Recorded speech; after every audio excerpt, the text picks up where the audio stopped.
RCP Singh के राज्यसभा ना भेज करके नीतीश कुमार कहीं ना कहीं अपन दम्भ, अपन ताकत और भारतीय जनता पार्टी से जब चाहिए तब फरियाली हैं, ये बात के संकेत दे कि कहीं ना कहीं तेजस्वी यादव के सर्वे सर्वा बनावे और एमएलसी के नाम के घोषणा के बाद पार्टी के भीतर भी विद्रोह चल रहा है। नीतीश कुमार राजनीतिक रूप से पूरा परंगत बना और कैसे सत्ता पर काबिज रह जाला ना कुछ क के भी सेटिंग गेटिंग से ई नीतीश कुमार के कि नीतीश कुमार और तेजस्वी यादव में नजदीकी बढ़ता और नीतीश कुमार तेजस्वी यादव में भी स्पार्क देखता रहे कि अगर इनका साथ रहला से, साथ अइला से अगर बहुत कुछ प्राप्त कइल जा सकेला तो मैं हज करना। गिव एंड टेक वाली बात बा।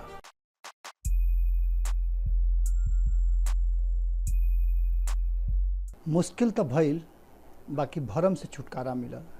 मुश्किल तो भइल बाकी भरम से छुटकारा मिलल। झूठ कहेला लोग सियासी बस्ती में सहारा मिलल। झूठ कहेला लोग कि सियासी बस्ती में सहारा मिलल। गोड़ लागत नहीं हेरा से अभिनंदन बरुआ लोग के अपना चैनल जना के नाम हो खूटा ठोक के खाली फिर से रुआ लोग के सामने हाजिर बानी और हाजिर होके के पहले कई गो ऐसा बात बिहार में फिर 12 घंटा में 24 घंटा में घटित हो गई बा।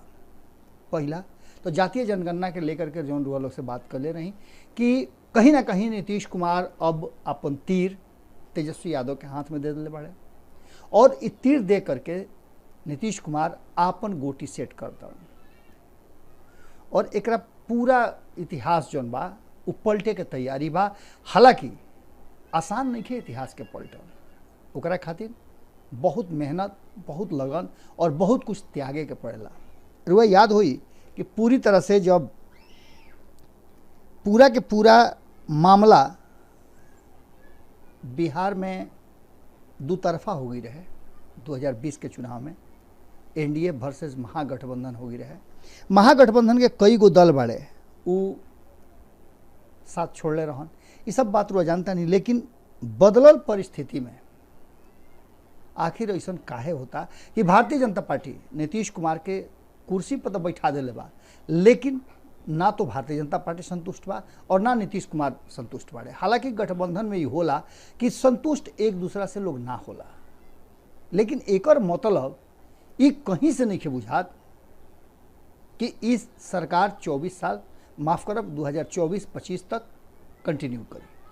कारण कि एकरा पीछे बहुत सारा ऐसा बात सामने आ रहा बा कि इस सरकार के डेडलाइन कहल जा रहा बा कि जुलाई के अंतिम तक ले बा, यानी कि राष्ट्रपति चुनाव तक ले।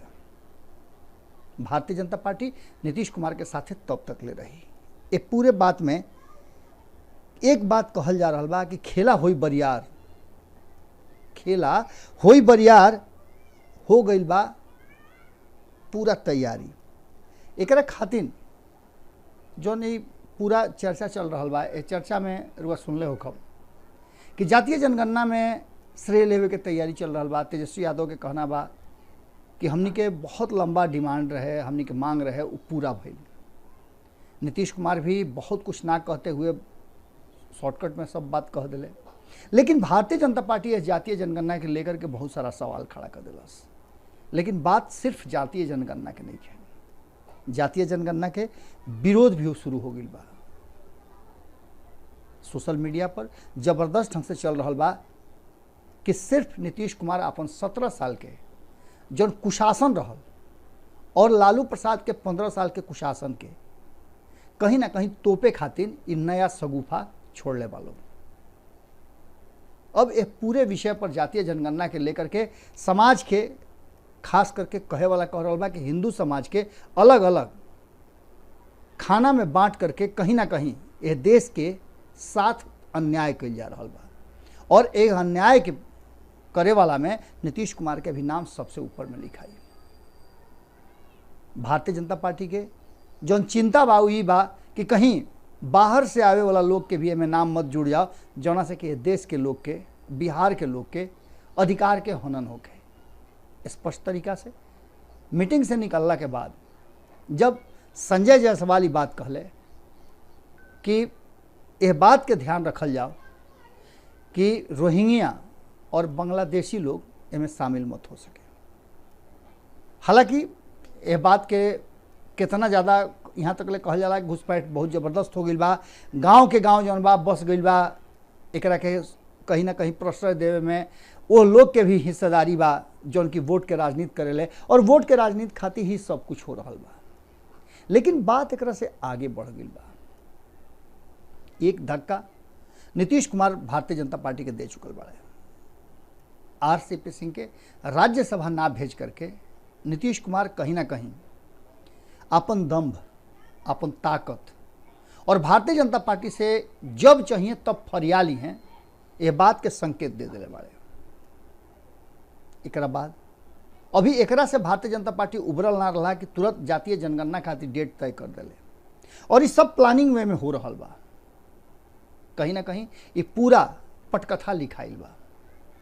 कई वो लोग सवाल वालों पूछनी है कि पटकथा हमरे भी बका जिना, पटकथा हर कोई के नज़र में बा जे एकदम बिल्कुल सेकुलर होकर के, हम सेकुलर समाज के रूप में नहीं कहत, हम कहता नहीं कि बिना वायस भइले, बिना पक्षधर भइले कोई के रुआ अगर बिहार के एक आम नागरिक के रूप में सोची तो रुआ ये बात साफ आंख से झलक जाई कि कौना तरीका से बिहार के दिन पर दिन नीचे ले जाए के तैयारी चल रहा बा। बहुत कुछ बदल जाई तेजस्वी यादव के अइला के बाद। ये कहल थोड़ा जल्दबाजी हुई, कारण कि लालू प्रसाद रहन कहीं ना कहीं वो समाज के जौन समाज दबल कुचलल रहे, हाशिया पर खड़ा रहे, ओकरा के प्रश्रय देले और खास करके जाति के लेकर के नीतीश कुमार उनका से दोस्ती तोड़ ले रहन कि खास जाति के लोग के बढ़ावा देता रहन। नीतीश कुमार पर भी आरोप लागेला कि लौकुश समीकरण से आगे बढ़िए निकल पावत। लेकिन आरसीपी सिंह के रोक करके नीतीश कुमार बड़ा गेम प्लान रचले बाड़े और ठीक एक बाद जातीय जनगणना खातिर सर्वदलीय बैठक कर लेना। अभी एकरा से उबरल नहीं खे कि तुरंत एमएलसी चुनाव में नीतीश कुमार अपन दावेदारी और उम्मीदवारी भारतीय जनता पार्टी के बराबरी में रख करके एगो नया सगुफा छोड़ देले बाड़े।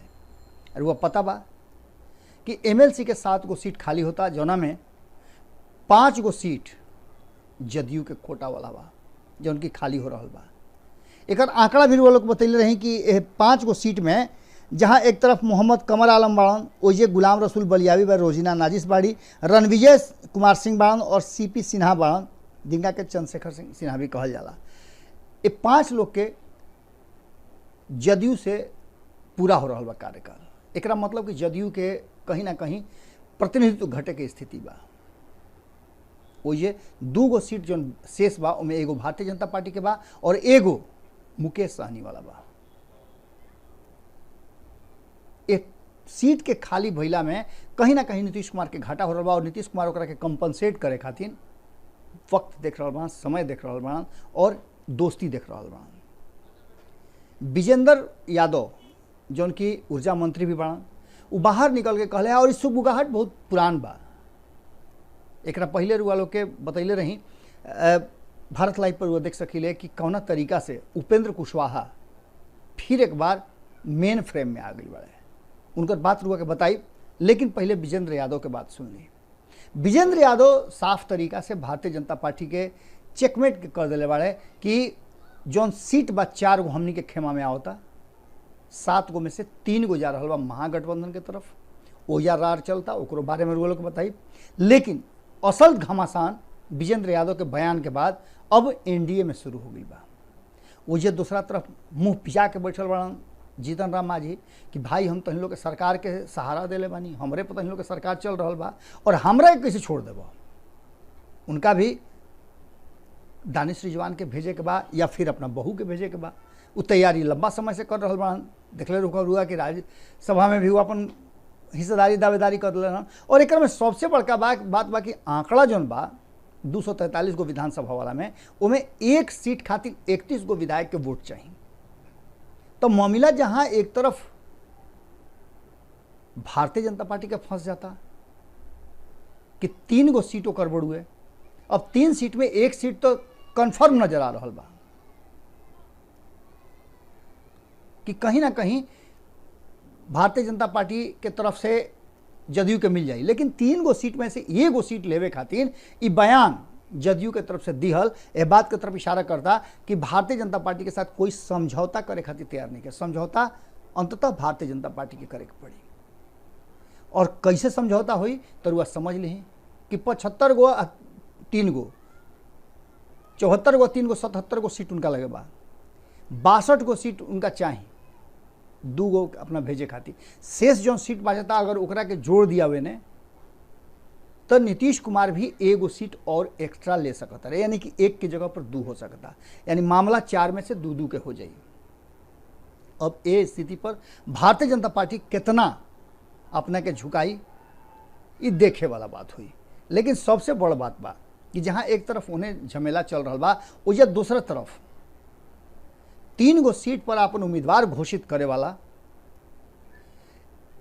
राष्ट्रीय जनता दल के भी और तेजस्वी यादव के शायद पहला ये फैसला बा, जौन फैसला लालू प्रसाद से अधिकृत कैला के बाद, विधायक मंडल से अधिकृत कैला के बाद, कि पार्टी के वरिष्ठ नेता द्वारा अधिकृत कैला के बाद। और एकरों में बहुत सारा पेच रहे, सुने में तो आ रहा बा, चर्चा कानो कान चल रहा बा कि कहीं ना कहीं तेजस्वी यादव के सर्वे सर्वा बनावे और एमएलसी के नाम के घोषणा के बाद पार्टी के भीतर भी विद्रोह चल रहा बा। बहुत सारा लोग इस नाम से कहीं ना कहीं इत्तेफाक नहीं रखत, और खास करके जे समर्पित लोग बा, हालांकि में बहुत सारा लोग समर्पित बा, लेकिन कुछ लोग के नाम अकस्मात आ जाना सबके चौंकावे वाला रहा। और ये तेजस्वी यादव का फैसला एकरा के लेकर के रुआ देखले हो कब कि जब लालू प्रसाद दिल्ली में रहन तो मीसा भारती दिल्ली में रहत रही। परिवार के एकजुट दिखावे खातिर रुआ लोग से बहुत पहले बतौले रही कि सब कुछ ठीक बा, परिवार में फैसला एकदम सब कोई के सहमति से हो रहा बा। एकरा खातिर तेजस्वी यादव खुद गाड़ी चला करके पूरे परिवार के, यानी पूरे परिवार में जे जे हिस्सेदारी के स्थिति में खड़ा बा, मीसा भारती होखस, तेज प्रताप यादव होखस, सब लोग के ले करके होटल में खियावे और ई दिखावे के कोशिश कैले कि हम परिवार हमारे एक तरफ बा और एक मत बा। लेकिन लालू प्रसाद पटना में बाड़े और मीसा भारती उनका के एको सेकंड छोड़त नहीं थी। जब उनका इजाज़त होता तब जाके उनका से केहू मिला था लालू प्रसाद से, और ये सब बात के लेकर के कहीं ना कहीं निगरानी और मुआयना तेजस्वी यादव भी कर रहा बा। तेज प्रताप यादव अपन सारा बोरिया बिस्तर लेकर के राबड़ी आवास में शिफ्ट कर गई। अब ये पूरे मामला में भीतर भीतर कुछ ना कुछ तो ऐसा बात बा, कारण कि जब बहरी आवता लो तो चेहरा सब लोग के साफ एकदम नजर आवता कि कोई भइले नहीं है। जौन कि तेज प्रताप यादव बात बात पर मुखर होकर के अपन बात रखत रहन, वो भी चुप बाड़े। यानी कहे के तात्पर्य इतने बा कि झमेला एनहू बा और झमेला उनहू बा, लेकिन एकरा में एक चीज़ नजर आवता कि जौना तरीका से खेला हुई बड़ा भारी हो गई बा सब तैयारी, एकरा में एगो चीज़ अड़चन ले आवता। रुआ याद होई कि नीतीश कुमार खातिर तेजस्वी यादव नो एंट्री के बोर्ड लगैले रहन, यानी कि उनका यह बात के अहम रहे। और अहम रुआ जानता नहीं कि अहम का होला, तो अहम नाश करेला। रुआ याद हुई रामायण अगर रुआ देखले सुनले पढ़ले हो खब, तो निश्चित रूप से रुआ वो प्रसंग याद हुई जब अंतिम समय में बाण लगला के बाद रावण मृत्युशैया पर रहे। जब रावण मृत्युशैया पर रहे तो श्री रामचंद्र लक्ष्मण के कहले कि लक्ष्मण, बहुत बड़ा ज्ञानी रावण रहला, ऐसा करो कि तू जा कर से कुछ ज्ञान ले लो। लक्ष्मण गईले, और लक्ष्मण के बारे में वो जानता नहीं कि उनका तेज और उनका में कितना ज़्यादा पावर रहे, कोई के सुनत ना रहन, सिर्फ राम के छोड़ करके वो केहू के माने के तैयार ना रहन। गईले जा कर के खड़ा भइले और कहले कि ये रावण, भ्राताश्री के आदेश के बाद हम तरा भी आइल बानी कुछ ज्ञान लेवे खातिर, तू हमरा के ज्ञान दो। ये बात पर रावण सिर्फ अपने कहलस, मृत्युशैया पर रहे, और इतने कहलन कि अभी ज्ञान लेवे के तारा में क्षमता नहीं है, ना तारा ज्ञान लेवे आइल बा, अभी सीख के आओ कि ज्ञान केहू से कैसे लियाला, और उनका के विदा कर दिलस। बड़ा तमतमाई बोलने से अइले। अइला के बाद राम जी से कहले कि भैया ये तो गजबे आदमी बा, ये तो मरणासन बा, अंतिम समय में बा, तब हूँ एक ऐठन नहीं जा तो कहा भैया। तो लक्ष्मण कहले कि जानता रहो गहनी है कहनी है कि भैया भेजले है कुछ ज्ञान लेवे खातिर तहरा से। तो कहता कि जा अभी तहरा ज्ञान लेवे के तरीके नहीं खाई, अभी सीख के आओ कैसे ज्ञान लिहल जाला। तो रामचंद्र जी कहले अच्छा अच्छा ऐसा बात रहा, कैसे ज्ञान लेते रहा, का कह के गईला, कहाँ रहा। तो ज्ञान लेवे खातिर गई नहीं सिरहाना ओकरा खड़ा रहनी है, ऊपर से नीचे तक हमरा के निहरला सा आ कहला सा कि जा अभी ज्ञान लेवे के तरह नहीं खाई। कहले हो इहे नु गलती हो गई बाबू, ज्ञान लेवे वाला के चरण में बैठे के पड़ेला। जब तक ले गुरु के चरण में ना बैठब तब तक ले ज्ञान ना मिली, यानी अहम के जब तक ले ना त्यागब तब तक ले ज्ञान के प्राप्ति ना हो सकेला। और यह वो बात बा जना के लेकर के तेजस्वी यादव और लालू प्रसाद दोनों नीतीश कुमार के चरण में बैठे खातिर तैयार बाड़े। लालू प्रसाद के बात तो ना कहल जा सकेला, लेकिन तेजस्वी यादव की बुझा गई बा कि अगर गुरु ज्ञान लेवे के बा, अगर कुछ चाही तो नीतीश कुमार के चरण के नीचे बैठ करके और ज्ञान लेहल जाई। नीतीश कुमार राजनीतिक रूप से पूरा परंगत बाड़ा और कैसे सत्ता पर काबिज रह जाला ना कुछ क के भी सेटिंग गेटिंग से ई नीतीश कुमार के आवेला। साम दाम दंड भेद ई सूत्र है राजनीति के, और नीतीश कुमार एकरा में पूरी तरह से परंगत बाड़े। यही कारण से कहीं ना कहीं भीतरे भीतर यह बात के एहसास तेजस्वी यादव के भी हो गई बा कि नीतीश कुमार के साथे रह के ही बिहार के सत्ता पर और सत्ता के गलियारा तक पहुंचल जा सकेला, वरना जब तक नीतीश कुमार जीवित बाड़े तब तक सत्ता के प्राप्ति असंभव बा। यह कारण बा कि नीतीश कुमार और तेजस्वी यादव में नज़दीकी बढ़ता और नीतीश कुमार तेजस्वी यादव में भी स्पार्क देखता रहे कि अगर इनका साथ रहला से, साथ अइला से अगर बहुत कुछ प्राप्त कइल जा सकेला तो मैं हर्ज का बा, गिव एंड टेक वाली बात बा। अब देखे वाला बात हुई कि तेजस्वी यादव जना तरीका से और जना तरीका से ये सब पूरा मामला चल रहा बा। शुरू में कहनी है कि जुलाई तक ले डेडलाइन बा, तो ये सबसे बड़का चीज़ बा कि 20 जून तक एमएलसी के रिजल्ट आ जाई, नामांकन के प्रक्रिया शुरू हो गई बा। और अब जबकि 2 सीट पर नामांकन जदयू करे खातिर अड़ल बा, तो निश्चित रूप से भारतीय जनता पार्टी के एक डेग पीछे हटे के पड़ी। लेकिन एकरा से बड़का लड़ाई मोहबा के लागल बा, उ बा राष्ट्रपति चुनाव वाला। तब तक ले राज्यसभा में का स्थिति बा एक क्लियर हो जाई, साफ हो जाई, कारण कि 57 गो सीट पर चुनाव होकर के प्रक्रिया समाप्त हो जाई। और इस बीच में विधान परिषद के भी चुनाव के प्रक्रिया समाप्त हो जाई। ओकरा बाद राष्ट्रपति चुनाव हुई और राष्ट्रपति चुनाव में देखे वाला बात बा कि नीतीश कुमार के रणनीति का रहता। नीतीश कुमार चरतरफा रणनीति बना रहा बड़ा जौन सक्सेस हो जाए, और वो सक्सेस में बहुत लोग नीतीश कुमार के नीचे काम करे खातिर तैयार बा और नीतीश कुमार खातिर कहीं ना कहीं उनका रणनीति के हिस्सा बनल बा, जौन में तेजस्वी यादव भी बाड़न, प्रशांत किशोर भी बाड़न, और देश भर के जितना भी गैर भाजपाई लोग बा उ तो बढ़ले बा। साथे साथे जब तक ले नीतीश कुमार चाहिए हैं, भारतीय जनता पार्टी उनका के बिहार के मुख्यमंत्री बनौले रही, एहू से इनकार ना कर सकीले। लेकिन इस सब बात के लेकर के भारी खेला के कहीं ना कहीं भीतरे भीतर तैयारी हो गई बा। आज खूंटा ठोक में रुआ लोग से एजे विदा ले, फिर काल भेंट करे के वादा के साथ है रुआ लोग से निहोरा बा कि बार बार हाँ एक बात हम कहल चाहब। आशीष जी गुजरात से फ़ोन कर ले रहे, बहुत लंबा चौड़ा उनका से बातचीत भइल। बिहार के युवा बाड़न और गुजरात में बहुत लोग के काम देले बाड़न, बहुत लोग के ले गई बाड़न, चूँकि उनकर गोपालगंज के रहे वाला हवे, ओकरा से ज़्यादा बतावल भी उनका बारे में उचित नहीं है। लेकिन ये बात बतावल बहुत जरूरी बा कि वो वर्तमान बिहार के स्थिति से और गुजरात में रह करके बड़ी दुखी बाड़न, कारण कि बिहार के लोग के बड़ा हे दृष्टि से गुजरात में देखल जा रहा बा। उनकर कहना एक चीज़ के बा कि अगर बिहार विकसित हो जाई, अगर पलायन रुक जाई, तो हमनी के एहिजा आ करके ना तो 2 रोटी के जुगाड़ करे के पड़ी और ना ये लोग के बात सुने के पड़ी। देश भर के अलग अलग राज्य से लोग ओजा गुजरात में काम करेला, लेकिन सबसे अधिक बिहारी बाड़े और बिहारी के सबसे निचला पैदान पर रखल जाला।